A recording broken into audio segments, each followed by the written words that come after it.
Alright, let's talk about the Google Pixel 4a. Now, I've had this phone for over 6 months now, so in this review, I'm going to take you through my experience with it, the top features, any downsides that we've encountered while using this phone, and then ultimately I'll give you my recommendation on whether or not you should get the Google Pixel 4a in 2021. So let's dive in, and first, let's talk about the design of this phone. When Google sent me this phone, my first impression when I took it out of the box was, wow, this phone looks and feels pretty great for not being a flagship level phone. After using it for 6 months, I still feel that way somewhat, but since I've got the Pixel 4a, I've been reviewing more phones, and while I do overall still like the Pixel 4a, there are certain parts of this phone that do feel like a budget phone. So I don't want anyone out there to think they can just pick up a Pixel 4a and it'll be just as good as the Pixel 5 or even a more expensive phone, and there aren't any significant trade-offs with this phone, because there are. The first one is the screen. The screen quality just isn't that great. It doesn't have as good of a viewing angle as other OLED screens and has that color distortion when you move the phone slightly, which is especially noticeable with white backgrounds. I much prefer the similar sized screen that Google put on the Pixel 5, which doesn't have these issues. Another area where the Pixel 4a doesn't feel quite as premium as other phones is haptics. After comparing the 4a to other phones like the iPhone 12 and the Galaxy S21 Ultra, the Pixel 4a's haptics just feel a bit light. They're not very intense, and there's not a lot of subtle variation in their intensity either. It's just kind of flat.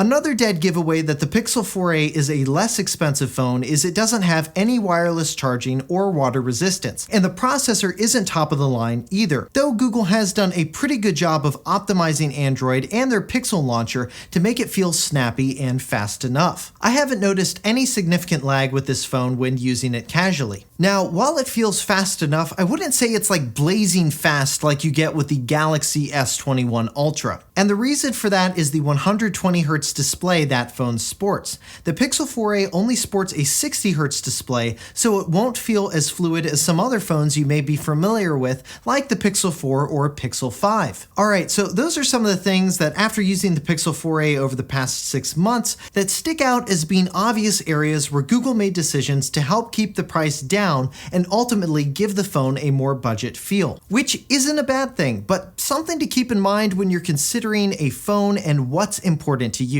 Now, where does the Pixel 4a really shine, you may ask? Well, of course, we gotta talk about that camera. Pixels have long been known for their camera prowess, and this phone is no exception. You get pretty uncompromising photography capabilities. You're going to get the same main sensor that's found in the Pixel 4 as well as the Pixel 5, and it's a capable camera, producing images that are crisp and have a classic contrasty Google look. I love that you can shoot your photos in RAW with Android, so you can fine-tune your shots just the way you want them in post. Portrait mode is also great on the Pixel, and I love that Google Photos allows you to play with the blur amount and create a blurred background, even for photos that weren't taken in portrait mode. Now, the camera isn't perfect by any means, and there are instances where it's not going to perform exactly the way you want. For example, when zooming in on a subject and taking their photo, the resolution gets grainy quickly. The selfie camera can produce some pretty grainy photos, especially if the sun's behind you or you're in a dark lighting environment. The video quality of the Pixel 4a is actually pretty good for this price level. It can produce footage that's usable as long as you don't use zoom in your video. If you zoom in too much, the video is going to look more like a painting. It's not going to look real. In general, the quality is fine, not great, and it produces a bit of a noisy image, even when shooting in pretty good lighting conditions. The stabilization of the Pixel 4a, as well as with all the more recent Pixel phones, is very good.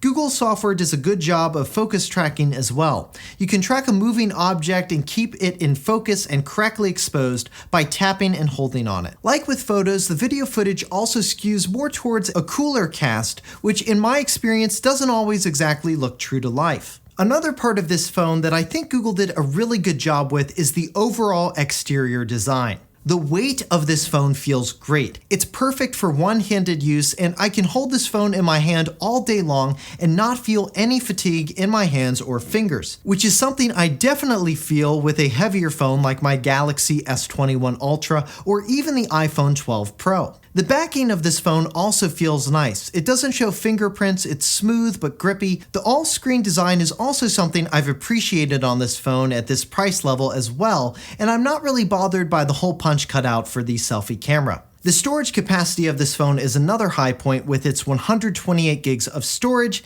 and that makes me sad that more premium devices like my iPad Air, which cost more, start with a measly 64 gigs of storage. Another thing to love about the Pixel 4a is the version of Android that comes on this phone. With the Pixel 4a, you're getting Google's version of Android. It's a bit pared down compared to something like Samsung's version, but I love that with the Pixel 4a you get things like a proper app drawer, as well as other common Android features I've come to love, like bedtime mode, which silences your phone and changes your phone screen to black and white, making the phone less enticing to look at when you're trying to go to sleep. Another great part of Android is the Google Assistant, which is quite quick on this phone, though its speed advantage has been closed in on by Siri in some areas. The Google Assistant can still do way more than its rival Siri, like recognizing a song by you just humming it, reading articles out loud, and a whole lot more. The Pixel 4a also gets Android updates as soon as they come out, as well as access to Pixel-specific feature drops, which have included some pretty amazing features in the past, like Call Screen, which allows the Google Assistant to pick up a phone call for you and determine if it's legitimate or not, and then ring your phone if it is. Or a feature for when you're put on hold on a call, the Google Assistant can stay on hold for you and ring the phone when someone on the other end picks up. Or smaller updates like a Now Playing History, which shows you the history of all the songs your Pixel has identified in the background. So those are my thoughts around what I like and what I don't like about the Google Pixel 4a.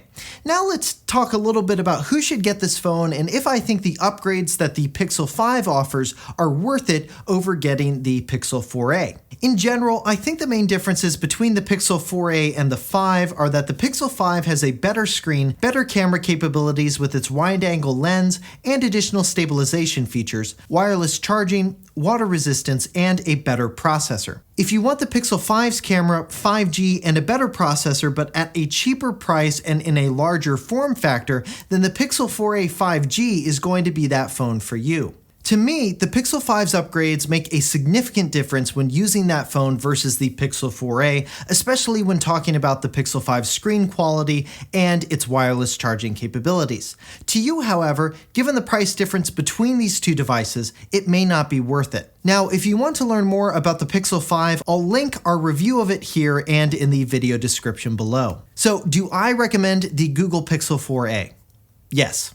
I think Google made a great low-cost phone that has some compromises to meet their price point, but definitely delivers on things that matter to most phone users: the camera, storage, performance, and battery life, which is excellent and should last most users all day and then some. Now, in the past, Google has typically released their A line of phones around May and their top-tier Pixels later in October. And there have recently been some rumors about a Pixel 5a, so before you jump on a Pixel 4, if you don't need to upgrade right away, it may be worth waiting to see what Google has planned for the Pixel 5a. Overall though, I think if you go for the Pixel 4a, you're not going to be disappointed. This phone has excellent battery life, a good camera for the price, it has excellent storage, and it all comes in a slim, modern-looking device. The Pixel 4a retails for $349 and comes in either just black or barely blue, and can be purchased at a variety of retailers as well as from Google directly. I hope you found this video helpful and informative, and if you did and liked it,